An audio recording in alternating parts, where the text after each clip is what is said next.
Welcome to Accessible Art History, the podcast, the best place for art history lovers or anyone that is curious. My name is Annalisa, and I'm going to be sharing an amazing archaeological discovery with you today. Just a quick reminder before the episode starts, all sources and images will be posted on the Accessible Art History blog. You can find the link in the episode description as well as on Instagram at accessible.art.history. Now that we have that out of the way, let's get started.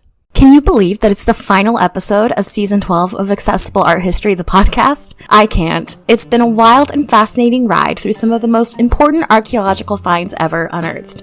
To wrap things up, we're going to explore the library of Ashurbanipal. Located near the modern city of Mosul, Iraq, this collection of over 30,000 clay tablets was dubbed by H.G. Wells to be, quote, the most precious source of historical material in the world. So to learn more, keep on listening. And thank you to listener Kayla for sponsoring this episode. Before we dive into the library, let's take a look at the mighty Ashurbanipal. He's often considered the, quote, last great king of Assyria and ruled the Neo-Assyrian Empire from 669 BCE to his death in 631 BCE. This 38-year-long reign also makes him one of the longest ruling kings of his period. Ashurbanipal was born around 685 BCE as the younger son, most sources agree that he was the fourth, of King Ashur-hadan. His father was a mighty warrior who conquered Egypt and brought it under the control of his empire. When his eldest son and heir, Sin-Nadin Aptali, died, Ashur-hadan was thrown into a panic. This is because his own accession to the imperial throne was extremely difficult. So he drew up a will that would have massive implications for the future of his empire. Ashur-hadan chose to make Ashurbanipal and his brother Shamash-shum-ukin equal heirs, with Ashurbanipal inheriting Assyria and his brother inheriting Babylon. This arrangement caused a lot of tension within the family because Shamash-shum-ukin believed that he should have inherited the entirety of his father's empire because he was older than his brother. The tensions only increased when it became clear that Babylon would act more of a client kingdom to Assyria. Ashurbanipal is most famous for his military campaigns. Not only did he quash rebellions in the recently conquered Egypt, but he also fought against Elam, Assyria's greatest enemy. Things became even more intense when his brother created an alliance with Elam and he had to fight two fronts at once. Despite the amount of military campaigns that Ashurbanipal headed, he is also associated with his cultural contributions to his empire. Of course, there's the library, but we have also found many pieces of art associated with his reign, most famously, Ashurbanipal hunting lions. You will see this over on the blog post. The amount of objects that he created or had a hand in creating allow us to truly understand the ancient Near East during this time, which is something I'll explore later in this episode. Sadly, history has not always been kind to Ashurbanipal. In the Greco-Roman literary tradition, he is known as Sardanapalus. They perceived him as effeminate and decadent, which is why he was the last king to hold any real power in Assyria. However, through the study of his library, historians actually found that he was pretty brutal and ruthless. In fact, some of the tablets describe massacres of his own citizens. But this wasn't enough, and after his death, Assyria went into a sharp decline. Only about 5 years later, we see the rise of the Neo-Babylonian Empire. Alright, now that we have the background information, let's dive into the discovery of the Library of Ashurbanipal. As I've discussed on the podcast before, the 19th century was filled with wealthy amateur archaeologists looking to uncover the physical remains of ancient legends and biblical stories.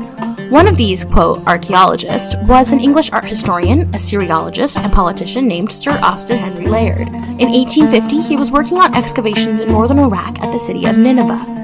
This was once the capital of the Great Assyrian Empire, but had been burned to the ground in 612 BCE. While digging, Layard and his team uncovered a chamber filled with tablets. He wrote this quote to his foreman. We can see his excitement in it. Quote, the chambers I am describing appear to have been a depository for such documents, historical records, and public documents. To the height of a foot or more from the floor, they are entirely filled with them. Some are whole, but the greater parts are broken into fragments, unquote. This continued until the 1930s, and eventually over 30,000 clay tablets were discovered. The majority of them were shipped to the British Museum, where they remain to this day.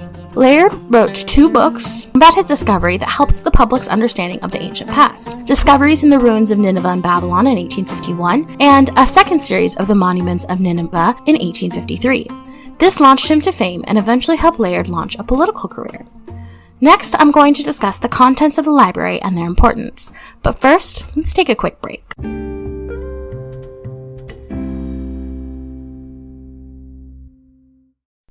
Hey everyone! I wanted to take a quick break to tell you about what software I use to bring Accessible Art History, the podcast, to life. It's called Anchor, and it's truly made a difference in my mission of making art history fun and easy to learn about. Although I'd always thought about adding a podcast to my content creation, the thought scared me. I'm not an audio engineer or a tech guru, but Anchor makes it so easy. You can use their website or app to record, edit, and spice up your audio with music. They partner with you to make your podcast a success. Not only do they take care of distributing it to all the major platforms, including Apple Podcasts, Spotify, and Google Podcasts, but they even match you up with sponsors with no minimum listenership required. It makes creating a podcast easier than I honestly thought possible. But the best part, it's absolutely free to use. As someone who is in the beginning stages of content creation, I'm so thankful to have a free platform that helps me create a quality podcast. If you want to get started on your own podcast, simply go to anchor.fm, that's ANCHOR-FM, or download their app on your preferred app store. Thanks so much for listening. Hi there, my name is Annalisa, and I'm the founder of Accessible Art History. My goal is to bring art history content to anyone that is curious. All my platforms can be accessed for free, but there are ways that you can support the cause. If you enjoy this episode, please consider leaving a rate and review on your favorite platform. I also have a Patreon and a Buy Me a Coffee account set up if you feel inclined to support accessible art history monetarily. However, I will always work to bring content for free because I believe that education should be accessible for those who want and need it. Thank you for listening, and now let's get back to the episode.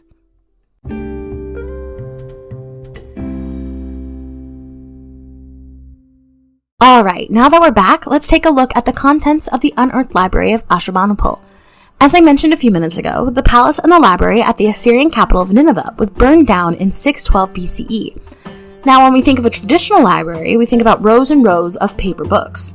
However, in this ancient library, scribes recorded things on clay tablets. So, instead of burning to a crisp and being lost forever, the tablets baked, solidifying them and preserving them for a future generation to find. The clay was originally soft because the scribes pressed the letters into soft clay using a stylus. The language was called cuneiform, and it means wedge-shaped.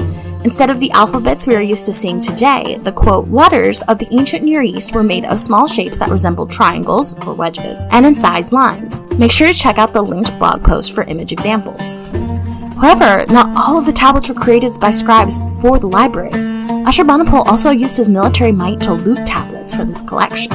Many of these foreign ones described religious rituals. Historians have theorized that Ashurbanipal specifically sought out these tablets to help him gain an advantage against both his domestic and foreign enemies.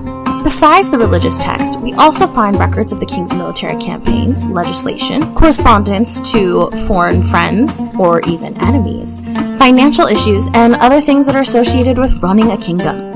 These 30,000 plus tablets have provided us with an amazing insight in the world of the ancient Near East. Speaking of insight, let's discuss the historical importance of the discovery of the Library of Ashurbanipal. First and foremost, it has completely changed the world's view in the ancient Near East. Prior to this unearthing, almost everything we knew about that time period came from the Bible or from limited archaeological finds. Even the, quote, mundane tablets about legislation and financial issues can tell us a plethora about what the world was like at the time.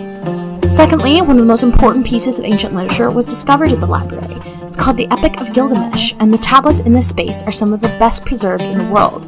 The story tells the reader about Gilgamesh, the king of Uruk, another ancient Near Eastern kingdom, and Enkidu, a wild man created by the gods to stop Gilgamesh from oppressing the people. After some trials, the two become friends, and they go on many adventures. These quests also include the encounter with the Great Flood, similar to the one found in the Old Testament. Scholars consider the Epic of Gilgamesh to not only be a foundational work of mythic literature, but also a foundational religious text that may have inspired or influenced religions around the world. It is honestly a miracle that these tablets survive. Without them, we would have a significant gap in our knowledge about the ancient Near East and what the region was like thousands of years ago. Thankfully, for the general public, historians have recognized the importance of the tablet collection. Since 2002, the British Museum and the University of Mosul have partnered to create the Ashurbanipal Library Project. The goal was to document, translate, and repair the tablets so that as much information as possible could be gleaned from them. During the most recent stage, high-resolution photographs of the tablets have been taken and uploaded. They have also been made available for the public to view, so if you'd like to take a look for yourself, I've linked the website in the blog post. The Library of Ashurbanipal is one of the biggest finds in the ancient Near Eastern archaeology. Not only has it illuminated the reign of a great king, but it has shown us more than we ever thought possible about that time in history. And that's a wrap on Season 12. Thank you all for listening and bearing with me while I navigated content creation and my new career as a teacher. I haven't decided the next theme for season 13 or when it will premiere, but keep an eye out on Instagram at accessible.art.history for any and all updates. I look forward to exploring more of art history with you in the future.